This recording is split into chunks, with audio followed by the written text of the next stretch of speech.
Doctor Aditya Shukla ji.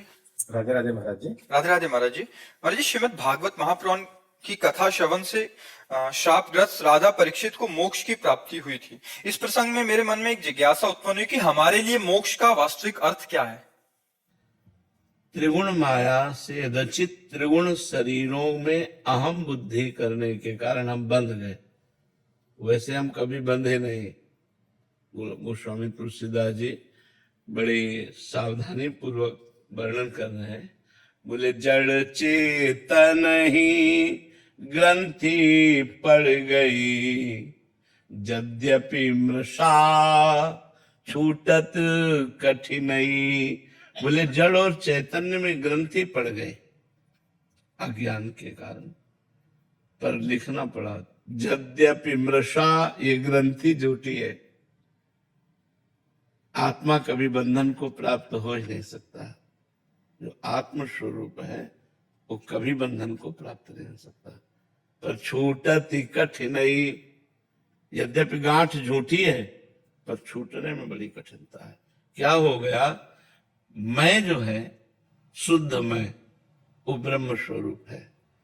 वो अपने स्वरूप को भूलकर इन शरीरों में राख कर लिया। तीन शरीर है, स्थूल शरीर, सूक्ष्म शरीर और कारण शरीर। अब देखो, आपसे जैसे पूछा जाए आप कौन है, तो आपका विचार इसी शरीर पर आएगा। नहीं, मैं अमुक हूं, अमुक गांव में पैदा हुआ हूं, अमुक जाति में पैदा हुआ हूं। लेकिन ये स्थूल शरीर हमारा ढांचा है, मैं तो नहीं हूं ना। बस इसी भ्रम का नाश हो जाना मोक्ष कहते हैं।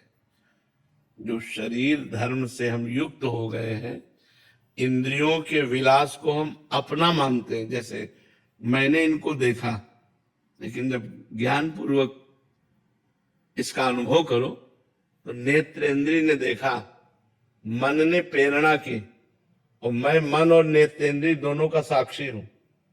मैंने नहीं देखा, मैं जो है उसने नहीं देखा, नेत्रेंद्रिय ने देखा और मन ने उसको संकल्प किया कि देखो ये कौन है।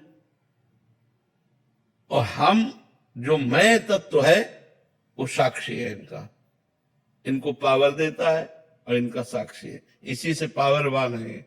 सबका परम प्रकाशक जो ही परम प्रकाश इन इंद्रियों मन बुद्धि को सबको जहां से मिल रहा है वो आत्मा है और वो निरपेक्ष है। जब ये अंदर ज्ञान हो जाता है कि ना मैं खाता हूं, ना, जिसे 5वें अध्याय में गीता में लिखा है, जो स्थित प्रज्ञ पुरुष है वो खाता हुआ भी खाता नहीं है, पीता हुआ भी पीता नहीं है, देखता हुआ भी देखता नहीं है, चलता हुआ भी चलता नहीं, वो सूंघता हुआ भी सूंघता नहीं। मतलब कैसे सूंघ रहा है, लेकिन कौन? घ्राणेन्द्रिय। इसका अनुभव कौन करा रहा है? मन। मैं तो हूं नहीं, इसमें मैं नहीं है। तो जहां वो अहंकार रहित, देहाभिमान रहित हुआ, अपने स्वरूप में स्थित हुआ, मुक्त पुरुष था, मुक्त पुरुष है और मुक्त रहेगा। पर बंध गया इसमें, मैंने देखा, मैंने किया, मैंने भोगा, मैंने अहंकार विमूढ़ात्मा करता हमिति मन्यते। और वही अहंकार का बंधन है। साधना के द्वारा इसी भ्रम को मिटा दिया जाता है। वो जीवन मुक्त पुरुष होकर अखंड आनंद का, परमानंद का अनुभव करता है अपने स्वरूप में। पर छूटती कठिनाई, बिना गुरु कृपा के, बिना साधना के ये बात नहीं आएगी।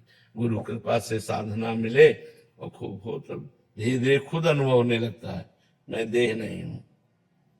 ये देह हमारी पोशाक है।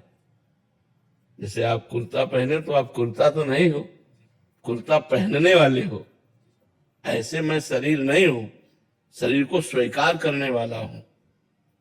अस्वीकृति कर दो, खत्म हो जाएगा।